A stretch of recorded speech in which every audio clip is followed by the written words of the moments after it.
What we've done is we broke it down into several one-hour workshops around several components of selling, and they're all documented in the book, what we're going to cover in the Definitive Sales Playbook. So one of the benefits of becoming a member is that you get a copy of this book. This book is your reference guide of everything that we're going to cover. So between the forms that I give out in the book, you have everything you need to walk out of this room and use what we're going to teach you today. Does that make sense? Now, we're going to cover a lot today. What I want to show you is that I want you to understand why people buy. I want you to understand two requirements in making the sale. We're going to talk about also the purpose of selling, because most people have a negative connotation of selling. They have that idea of a used car salesman or the sleazy guy that was selling door to door. When somebody says, no, I'm not interested, they put their foot in the door and they won't let the door close, right? All of us, for the most part, carry negative baggage about being in sales. And the message here is it's probably the most powerful, life-transforming profession you can be in. It's that powerful. Where else are you going to get a chance to change somebody's life every day? So I want you to think about what sales means to you. We're going to talk about the sales process, because everything that works is measurable, repeatable, and predictable. It's got to be a process. If you can't put it in a process, it's not going to work. The value of a process is once you figure out your process and it works, when it stops working, you know exactly what to do to fix it. And that's where it's really powerful. And I'll give you an example. I have a chiropractor that I'm working with now, and the ads that he is running is pulling the wrong kind of person, though the only thing that's changed is the time between the previous ad and the current ad. We knew exactly what to fix and how to fix it. And what we realized is the vehicle he was using to run the ad changed the demographics. It took us about 2 hours to figure out. It had nothing to do with him or the ad. It had everything to do with the changing demographics of where he was advertising. That's how powerful this can be if you let it. And then we're going to talk about problems in communications, and then we're going to talk about what your customers want from you. Now this is huge, because most people who are in sales are not in it for the customer's perspective. They're in it to make money, they're in it to sell something, and typically they leave a trail of bodies behind them. That's what we want to avoid. I want you to shift your thinking here. And then over the next several months, today we're going to talk about the platinum rule, but over the next several months we're going to hit it with the connecting phase. We're going to talk about it through the exploring, collaborating, connecting, confirming, and the assurance phase. So we're going to drill this in through the whole process of sales. So this is really, really powerful stuff. So let's look at it. Why do customers buy from you? If you can't answer that question, you have a problem as a sales rep, right? Now this comes from a book called Achieving Sales Excellence. They interviewed 8,000 small business owners. And here's what they said. Your success is, your skills as a sales rep is the primary predictor of the success of any sales transaction. It's not the product, it's not the service, and it's not the price. It's your skill in how well you communicate your value proposition to your buyer. So if you're happy with sales and you're getting all the business you can get, then you're probably in the wrong spot. But if you know there's room for improvement, this is a great place to be, and all of us can always improve. Notice that price is the last thing. And what's the first thing that we usually make a concession on when we're selling? Price. If we're selling on price, then our value proposition is not good. Very rarely is price the predominant selling factor. And somebody will say, well, what about a car? Even then, it's not. Because if you're looking at a car, let's say, for example, you decide between a Ford Fusion, a Toyota Camry, or a Maxima, only then does price become an issue after you decide on the model. Very few people buy predominantly on price. There are a few of us, but very few people buy predominantly on price. So think about that as you're going through this process, because if you're losing business because of price, more than likely you've not done a good job building your value proposition. Now, here's what makes a great sales. This comes from, I actually wrote this right off for Brian Tracy. Thank you, Brian. Brian actually endorsed the sales book that Tony and I wrote, Dr. Alessandro and I. He wrote the foreword for it.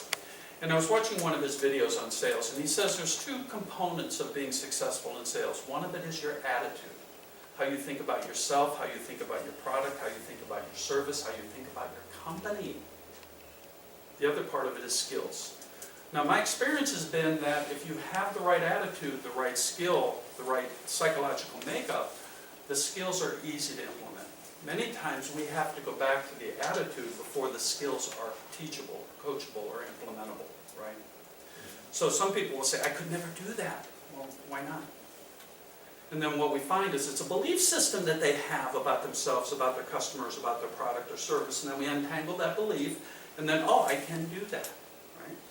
And that's the way it works. So attitude is essential. You've got to understand in sales, you're in a helping profession. I don't care what you're selling. You're selling something to help somebody, right? It doesn't matter if it's lip balm, Dave, because you're helping them get visibility, or accounting services, or insurance, or pre-marketing. It doesn't matter. You've got to look at it from their perspective.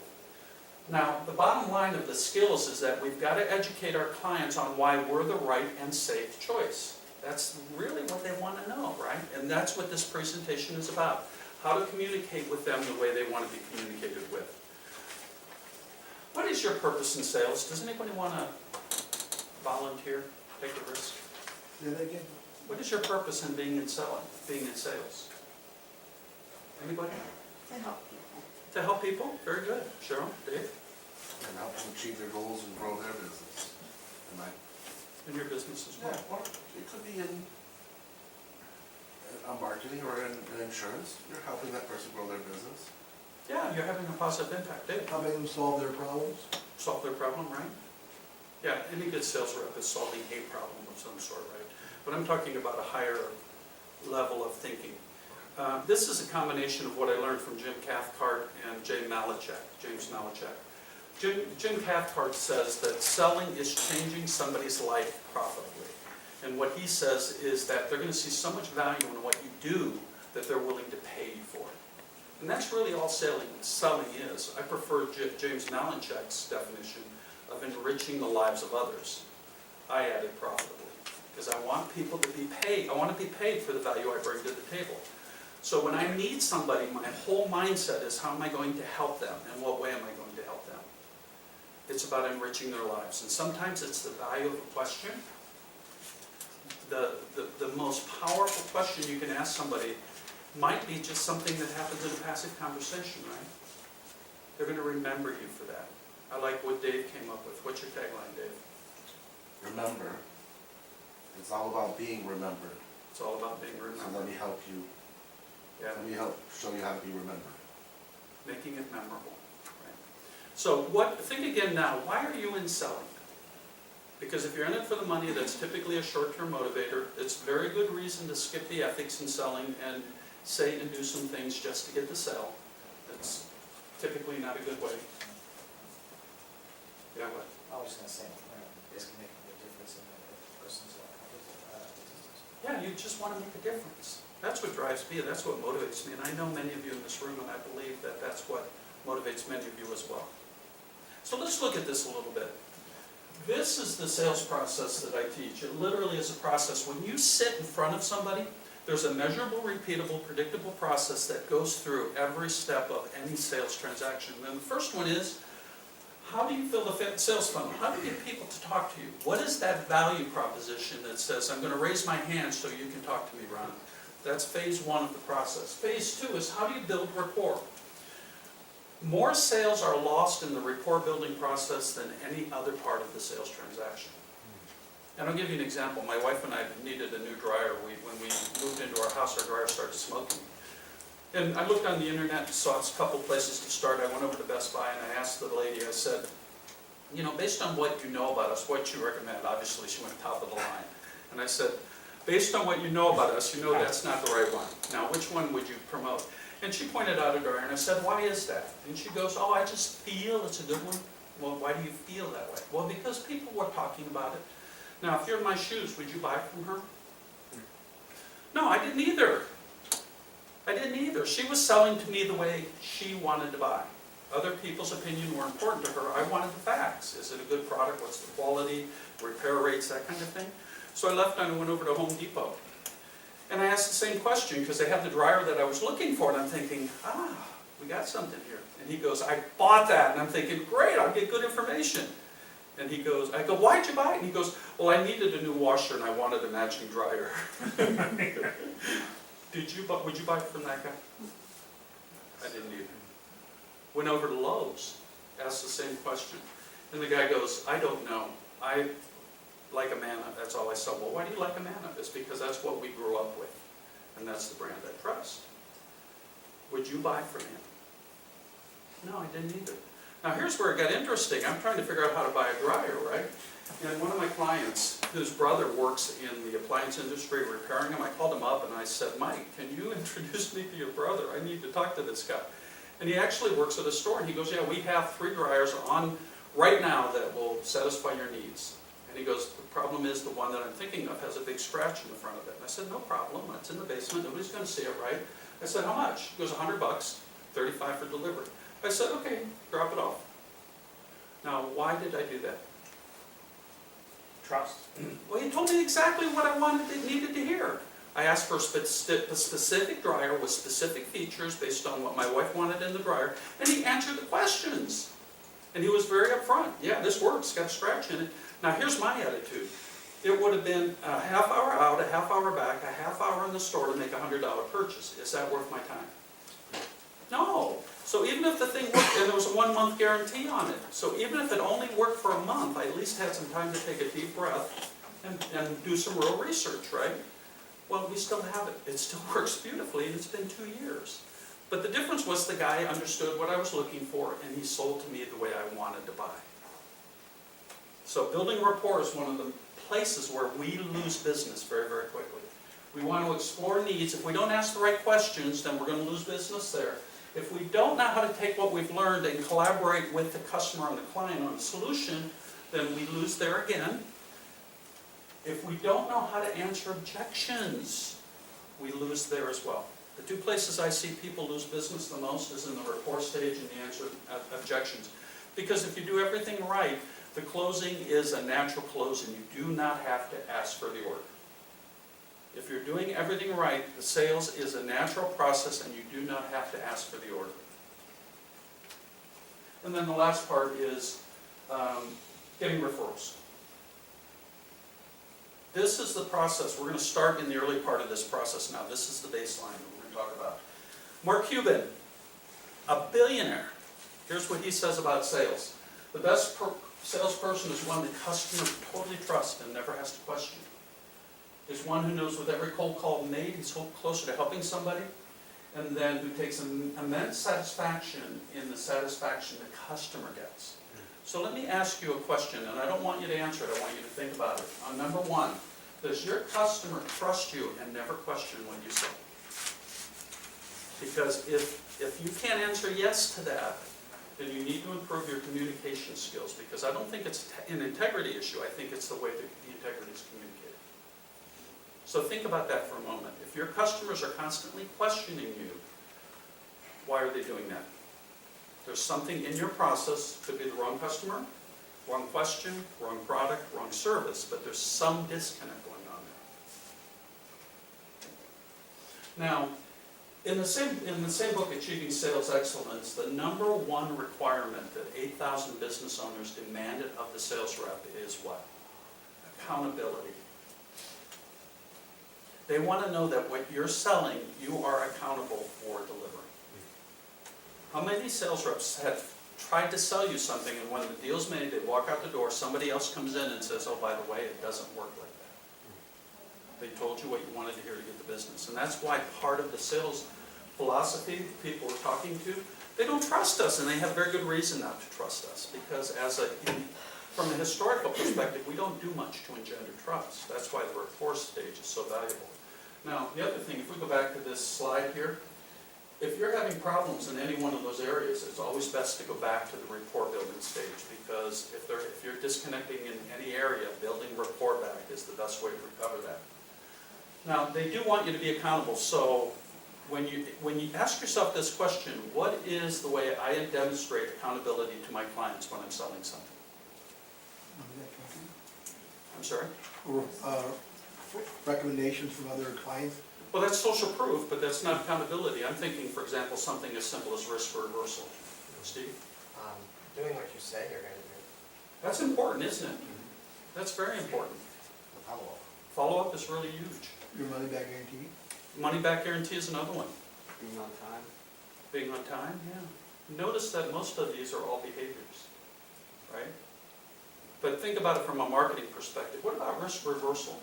I just closed an opportunity yesterday, and it was just on a handshake, and it's fairly lucrative. And I said, listen, let's do month to month, and at the end of each month, if you don't like the work that I'm doing for you, cancel the contract. You only have this first month as the required payment, so we can build the strategy and the plan, right? And he loved that approach. He loved that approach. So what are you doing to show your customers, your clients, your prospect, using a very bad term, that you're in bed with them, that you're committed to their success and they can trust you? Because that's what we're talking about in a nutshell. Now, here's the problems with communication. I don't know what you do. I can't tell you how many people I've talked to and I've sat with them for an hour and I still can't figure what they do. I don't know who a good referral is. I don't know a good introduction. I don't know why somebody would buy from them.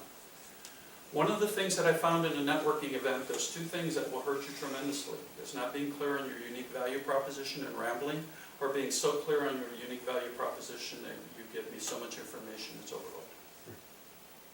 Neither one is good. Remember, the purpose of a networking event is just to gain interest. That's it. Move on to the next person and then follow up, follow up, follow up. How will your product help me? Most people don't know how their product or their service is going to help the individual they're dealing with. My favorite word in the sales process is because. This is important to you because. Quick example, Ryan was doing a home improvement project, and he got a basement remodel, and he wanted them to insulate the basement ceiling, and they wouldn't do it. And he went back to them and said, you really need to insulate the bathroom ceiling because your husband's going to be watching football games here. The children's bedrooms are right above the basement. If they're not insulated, then when your husband makes some noise, they're going to wake up the kids. With that simple explanation, they wrote a check for $1,000 to include insulation in the ceiling. Do you know your product and services so well that you can tell them why they should buy from you? Don't make your clients think about it. Question for you, this one here, you have a number of them up there. Which ones would you say were the most important in the whole sales process? Because there's a lot of information that you want to disseminate here, but what's the most important thing to disseminate first? 1 and 2. I don't know what you do, and I don't know why what you do is important to me. Okay. Do you guys ever get these emails about search engine optimization? We're a New Delhi-based company, and we do this, this, this, and this, and this. Okay, so what? Why do I care? Why is that important to me? Why am I wasting my time reading this email, right? Imagine you're sitting across from somebody and they're thinking that. I had a meeting with somebody just yesterday and I'm thinking, why am I here? He was so premature in the sales process that he couldn't answer any question that I had. Why am I here? If you're wasting somebody's time, you're doing them a disservice. Now let's talk a little bit about the Platinum Rule. The Platinum Rule was created by Dr. Alessandra, and I was first exposed to it in 1985 through a course called Relationship Strategies through Nightdale Conant. It's probably one of their top 3 best-selling courses ever. And it simply means to treat others the way they want to be treated. And my twist on it a little bit is sell the way others want to buy. Because all of us buy differently, we all have different requirements, and it's very easy to see what's important to somebody in the buying process when you get a little bit more acclimated to the information. There's Tony. He's the co-author of the book, by the way. Have you ever talked to somebody and you felt like your head was in a toilet and you just couldn't get through? I saw this and I said, early on in my career I saw this and I said, I was living that. Everybody I talked to was saying, gosh, I just spent an hour with you and I don't know what you do. Now, I'm talking Fortune 500Es, knowledge management, tacit knowledge, the innovation curve, all that kind of stuff that in the Fortune 500 world they live for. In the small business market, I started to spin and roll back. And that's what led me on this journey. Now, I'm going to share with you a story that Tony tells in one of his videos, or one of his audio programs, that does a great job demonstrating the power of miscommunication.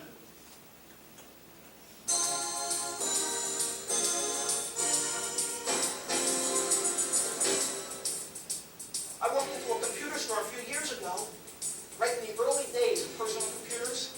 I wanted to see what this is all about.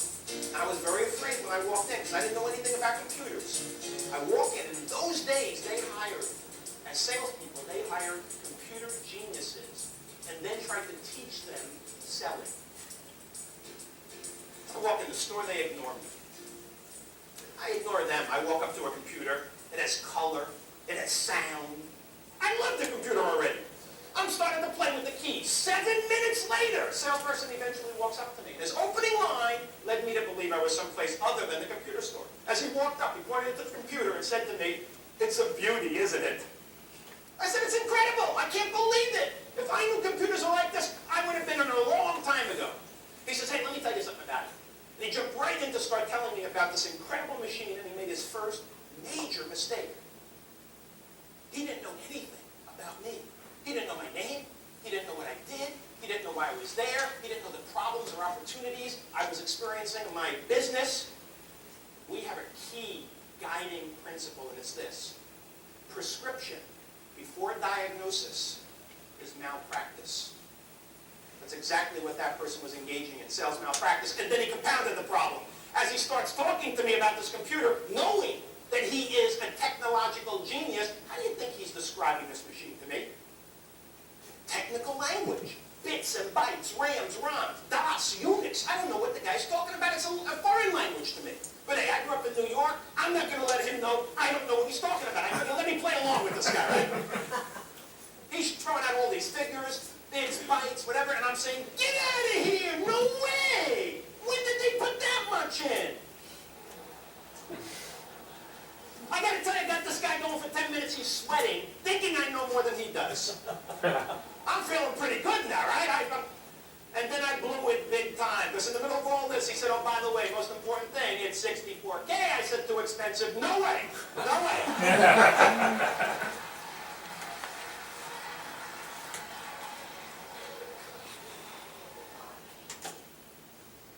The mistake that computer salesman made, and one that we make over and over again in all kinds of relationships, is he related to me the way he would have wanted somebody to relate to him in the same situation. In other words, he assumed all people are pretty much alike, and that what I wanted and needed was exactly what he wants and needs. Is that really true? Of course not. We're not all alike, and treating others as if they were can mean turning off those who have other needs and behavioral styles. We need to develop strategies for getting what we need by giving others what they need. That's what this program is all about. We've got to understand, I was talking to an accountant, they're talking about audits and reviews. Now, not being an accountant, I have no clue what that means. I have no clue what the implications are. But like Tony, I just shook my head and looked smart, right? And the reality was right over my head. Now, I don't think I'm alone in that. I don't want to look stupid. I don't want the other person to feel that because I'm asking questions that they think are intuitively obvious to the most casual observer, right? HVAC people are talking technical stuff, right? Insurance, oh my gosh. You start getting into the P&C side of the house, it's like, speak English to me, right? Lawyers, same way. Now, are you doing that with your customers and your prospects? Because if you are, when we were talking about I don't know what you do or you're out of rapport, those are the kind of things that cause that. So all of us have some form of well, I should say most of us have some form of technical sales behind us, whether it's insurance, marketing, Obamacare, accounting, chief financial officer, lean. All of us are technical in one way, shape, or form, right? The question is, how do we simplify our message to the point where they understand easily what we do? That's the challenge. Now, I show this slide up there is because the Platinum Rule has been taught in its current incarnation to many Fortune 500 companies, either through Tony or Scott or myself or a variety of other people that deliver and promote this material. This is proven stuff. It works. The key is that everything that you learn here today, you will use in every area of your life as well. It is a relationship strategy that we're applying to sales, not sales strategies that we're applying to sales. And that's why I like this material so much, because you'll become a better person when you use it, and your relationships will get much stronger. Not just your business relationships, but your personal relationships as well. Now, let's talk a little bit about building rapport through the connecting phase. So we're just talking about, you're in front of somebody and you want to build rapport. There's 4 behavior styles: directors, socializers, relators, and thinkers. And I'm going to invite Tony up here again to do an overview. It's called the CNN overview. He does such a phenomenal job, just a masterful job at it. Now, part of the challenge that I have when I listen to this, it's pretty funny in my mind, and I sometimes forget the message that he's talking about because he is so funny.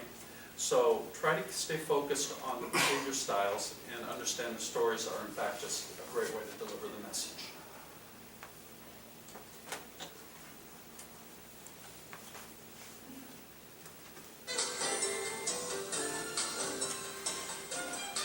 This is a summary Let me sheet tell that you I a gave little you. bit, very little about each style. Kind of the CNN version here. Let's start with directors.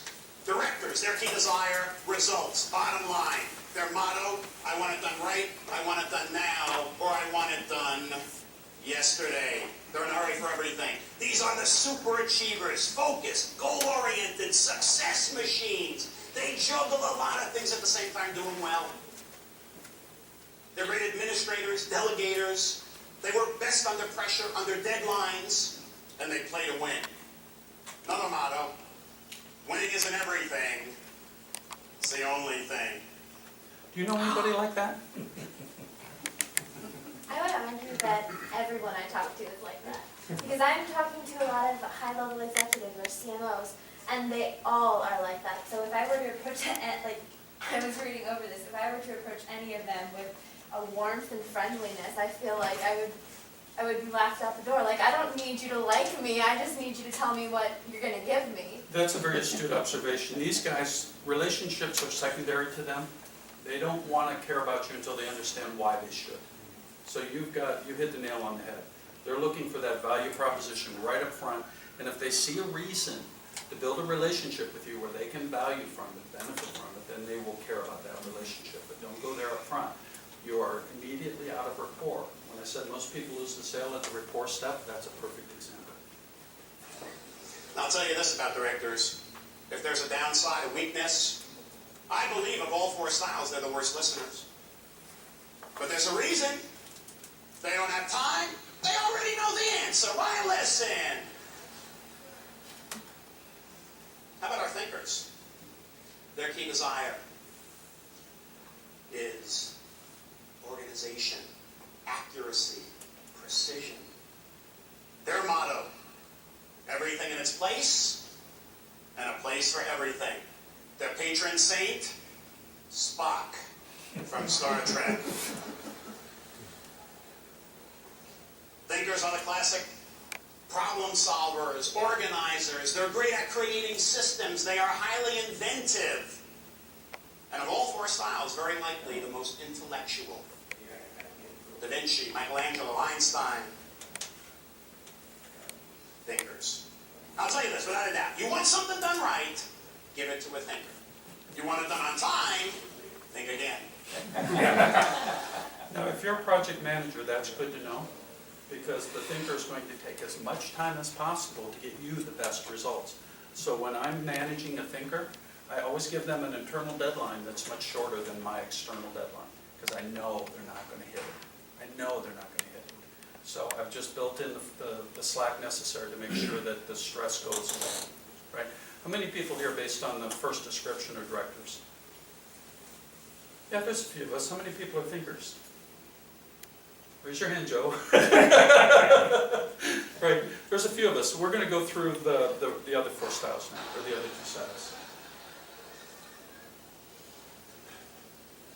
How about relators? Relators, their key desire, harmony. Harmony, safety, security, close personal, one-on-one relationships. Relators, they're our people. Incredible team players, loyal, reliable. They are the glue that holds a team, a marriage, a relationship together. By far the best listeners. You love to go to relators and tell them things because they give you the emotion that you want. When something exciting happens, you tell it to a relator, they go, when? Oh, I don't believe it. When did it happen? You tell them something sad. They cry with you. I don't believe that. They ooze empathy. Relators do not like pushy, aggressive people. They do not like conflict. And they are very sensitive people. Little things hurt their feelings. Little things that other people would just go right over their head. Goes right to the heart of a relator. Hurts their feelings. They don't always show it, though. If you hurt their feelings a little, they won't show it. They hold it in. And the reason they won't tell you that you hurt their feelings a little is because they don't want to hurt your feelings by telling you that you hurt their feelings. They're so considerate. But I'll tell you this, you hurt their feelings, even though you don't know it. When they leave your site, they pull out their little book, turn to the page with your name on it, and put a check mark. How about our socializers? Their key desire: fun, excitement, applause, visibility, recognition. And as a result, they talk a lot about their favorite subject, themselves. Generally speaking, socializers are generally speaking.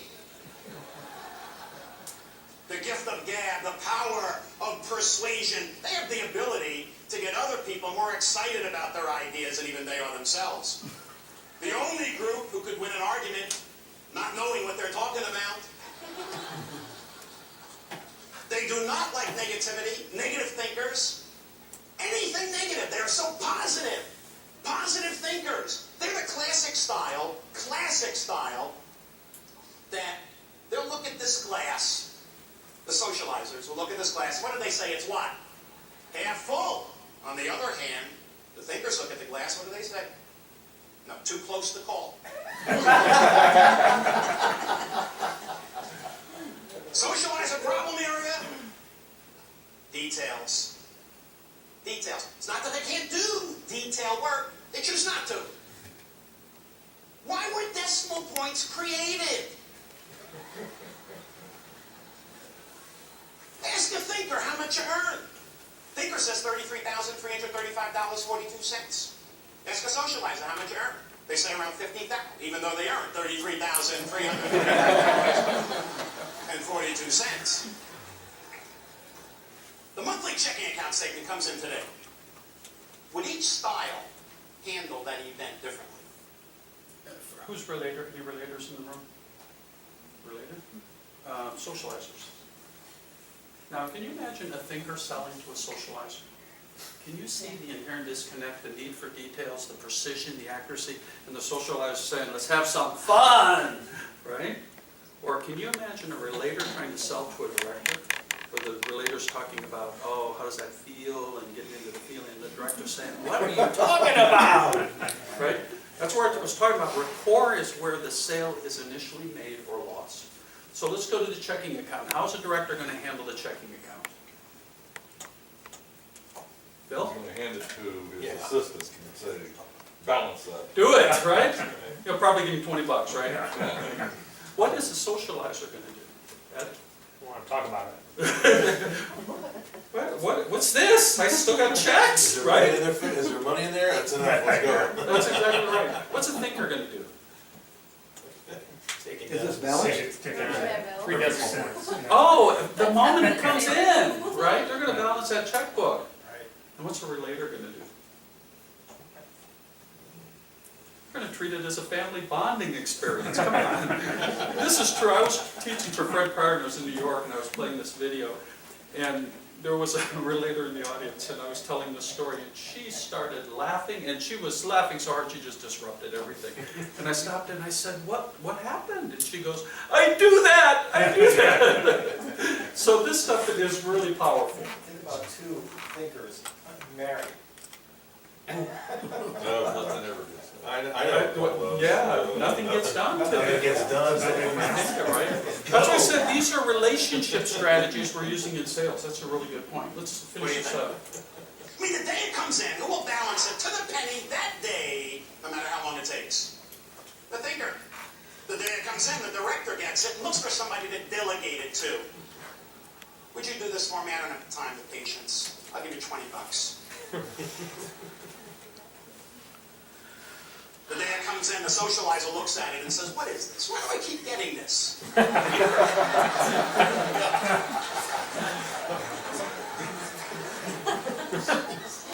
how can I be overdrawn when I still have checks left? The day it comes in, the relator waits for that evening to balance it as a family bonding experience. Now, here's how this works in a very real marketing situation. I have a financial planner as a client. The guy is a thinking thinker. To be more correct, he's a thinking director. He's just super analytical. We've targeted our marketing to focus only on thinking directors. So when he sits down with somebody, the rapport is there, the connection is there. In less than 6 months, he closed $3.2 million in new business with that approach. So this works when you're doing your marketing and your sales. So if you know that somebody is not a good client for you, for heaven's sakes, market to somebody else, right? Attract the people that you want to attract. This is really powerful from a sales and marketing perspective, but understand it's interpersonal relationships. I can't stress this enough. Everything that you learn here today, you will use with your husband, your wife, co-workers, everybody. That's what makes this so powerful, because it's a way of life. So let's look at the behavior styles. This is a program that's a 2-hour workshop that I teach on rapport. I go into neurolinguistics, the platinum rule. So in this case, I'm going to give you about a 2-minute just overview. Verbal, the words we use are 7% of the communication that occurs. 7%.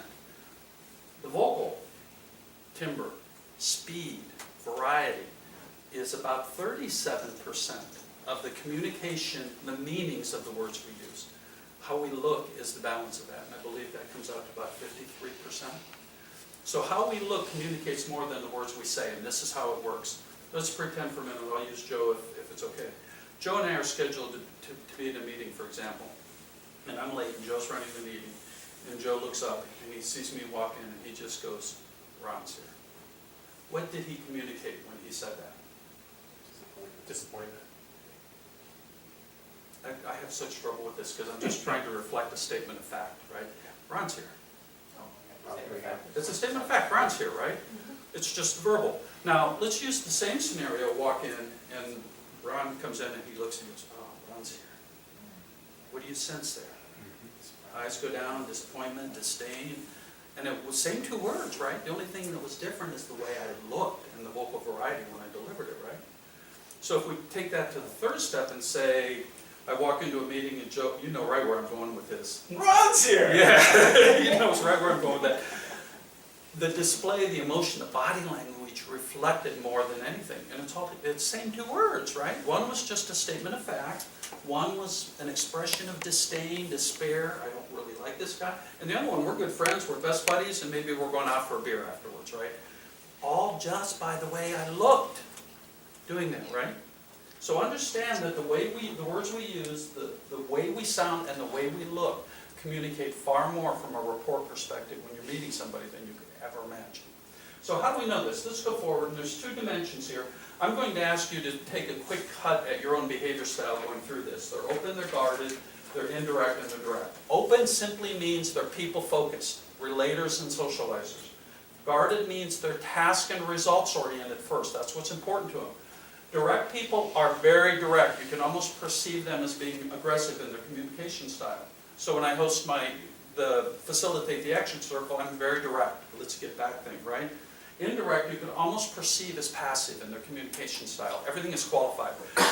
You might want to think about this, or according to Consumer Report, right? You can tell by the words they use what kind of behavior style they may have. So let's look at this. Open people are very much interested.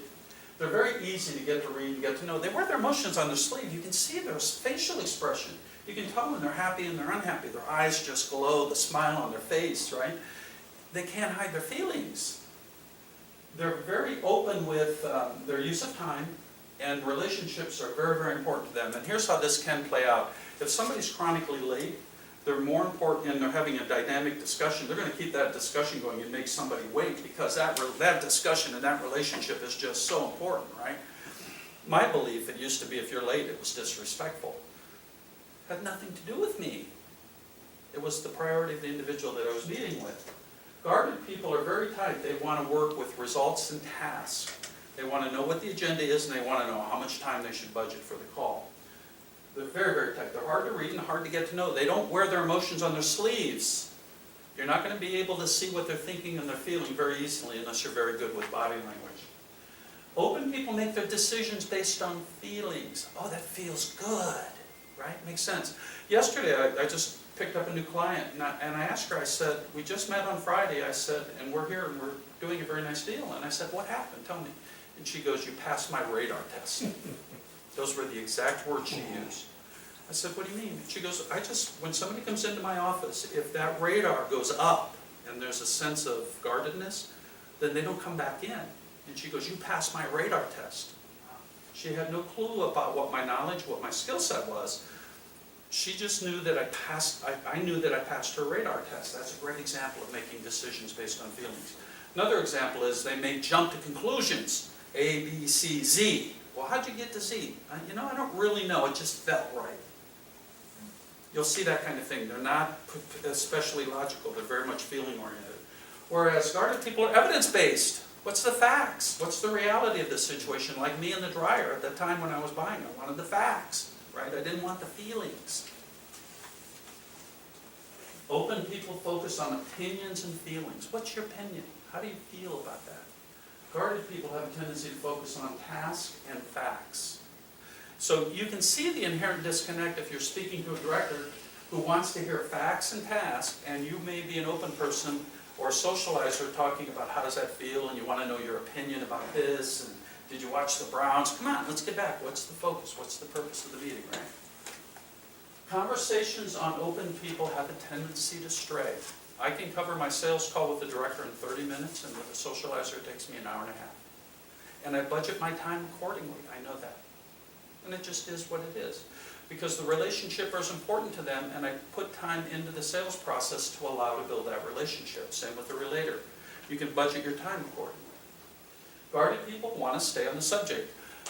One of the most profound differences, I was working with an insurance company in Cleveland, and we literally transformed their sales simply by putting an agenda together, presenting it to the business owner, so they knew exactly what was going on. It was amazing how the whole tone and texture of the sales call changed, because now they were focused on specific activities which directors like to see. Open people are very warm and relaxed. You can almost see them, and guarded people are more proper. If you're a people watcher, I love to watch people at the airport. I like to try to pick out their behavior styles by the way they walk, by the way they talk, the hand gestures they use, and I've gotten to be pretty good at it. But you can literally tell by the way they dress, you can get a first indication of their behavior style. Open people love to work with teams, they love to work with others, the relationships are so important. It's a team sport. Guarded people love to work independently. There's a reason you don't see a lot of directors at networking events, right? Because they're working. What's networking have to do with it? If they go with a purpose, but they don't make it a purpose to be at the events. Their facial expressions for open people are very animated. Like I said, they wear their emotions on their sleeves. You can see it in their eyes. You can see the twinkle in their eyes, the smile. It's very easy to see. Guarded people are very limited. They could be as happy as you could ever imagine because they closed a multi-million-dollar order. You may never know. They're not going to wear it on their sleeves. Open people will provide nonverbal feedback often. Do you see that? With the way they pay attention, the way they listen, tell me more. They're very actively involved in the relationship and the listening process, whereas guarded people aren't going to do that so much. And it's very frustrating because you're trying to solicit feedback, and I've learned a long time ago that if you want to get something from a guarded person, ask them, they will tell you. But keep it factual, stay away from the emotions of it, because it's none of your business. Asking them how their kids are, what they did over the weekend, and how their children are doing is not something they choose to share with you, unless they make that decision to do that themselves. Open people are big into dreams and visions and concepts, and what do you want to achieve, and why is it important to you, and all those things that are the fuel and the energy in relationships. Whereas guarded people want to know the reality and the experience of it. They want to know the importance of it. What's your experience? What's your facts? Notice that experience with guarded people is a very important protocol. That's why social media, testimonials, endorsements are very powerful with them, because it's an actual demonstration of what you've gotten for others, the results you've gotten for others. So how did you see yourself here? Do you see yourself as totally guarded, or do you see yourself as totally open? 1 is totally guarded, 2, you're partially guarded, 3, you're somewhat open, and 4, you're open. For you thinkers, there's no 1.5, there's no 2.5. You gotta pick 1, 2, 3, or 4. So make a mental note, because we're gonna come back to this in a few minutes. So Dave, you got yourself at a 4 there, huh? And you held up 5 fingers, right? So make a little note, because this will give you some indication if you're having relationship problems, where these relationship strategies might come into play to help you. So let's look at the internal motivators. The desire to influence or control. Direct people are fast-paced, they're confident, they talk more than they talk and tell much more than they listen, and their major rule of thumb is it's always easier to ask for forgiveness than permission. It's a contractor. Yeah, yeah. And that's my approach too. If somebody tells me, that if they don't tell me what the rules are, then I just make up the rules as I go until I step over that boundary, and somebody says, oops, you stepped over that boundary. Oops, I apologize, right? So it's always easier to ask for forgiveness than permission. Whereas, and they're very much driven to achieve, and risk are something they embrace. It's not something they move away from. Whereas indirect people are easygoing, very cooperative, very slow to speak out. And if we had time, I would coach you how to coach these people in the selling environment, that's a different program for another day. Procedures are extremely important. If it's not written down saying they can do it, they won't do it. A little to my accounting friends, an accountant will say, if you ask them why they did it, I followed the rules, I followed the process. You want me to do something different, change the rules, right? They're going to follow the rules. They're very slow to take risks, and their primary need is stability and security. So if you're out there talking about purpose and passion and the risk that you can take and all these great rewards to indirect people, what happens? You've disconnected, you're out of rapport.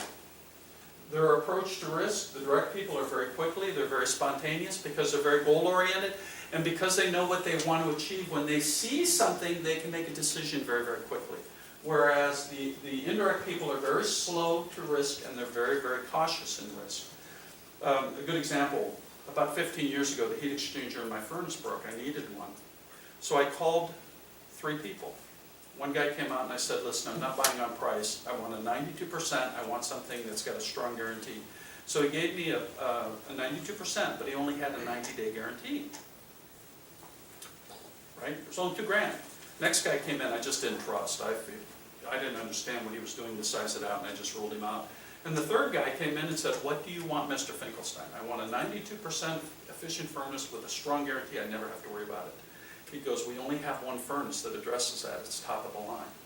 Okay, so we bought the furnace and upgraded to an integrated air conditioning unit. I spent $6,000 as compared to $2,000 for the guy that was already servicing my furnace. The guy never called me and asked me for the order. Never called me and asked me for the order. Now contrast that with one of my associates who was looking for a furnace at the same time. 6 months later, down the side are the vendors across the top of the features, and he still hadn't decided. That's a great way to think about it. Buying styles are very different. During group discussions, the direct people will frequently contribute and potentially dominate the discussion, whereas the indirect people will infrequently contribute. And the thing to remember here is you need to invite them in to the discussion, because they will sit and they'll observe until they understand whether it's safe, and to make it safe you need to invite them in. Now in a group selling environment where you're selling to a group, that's very important, because many times the indirect people are the subtle influencers in the decision-making process. While making points, direct people use gestures. They're going to be a little bit direct, a little bit forceful. You're going to see where they stand, whereas the indirect people aren't going to use a lot of body language and hand gestures.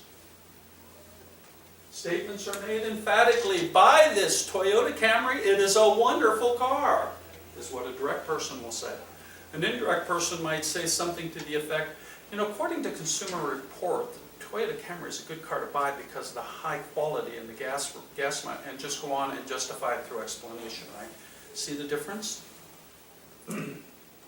Their statements are frequently qualified. Direct people are just going to give you information and content. They're just going to say, hey, this is the way it is, Toyota's a good car. Whereas indirect people, in fact, are going to explain why they think it's a good car. They need you to understand the rationale. They need to put that framework behind them. Direct people, the opinions are right out on the table. Indirect, they're going to keep it inside. You have to ask them. You have to invite it in.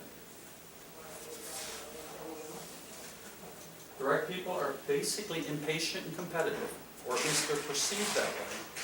Whereas indirect people are perceived as patient and cooperative. Think about it for a minute. If we go through, the demeanor is very assertive and intense, whereas the indirect people are understated and reserved.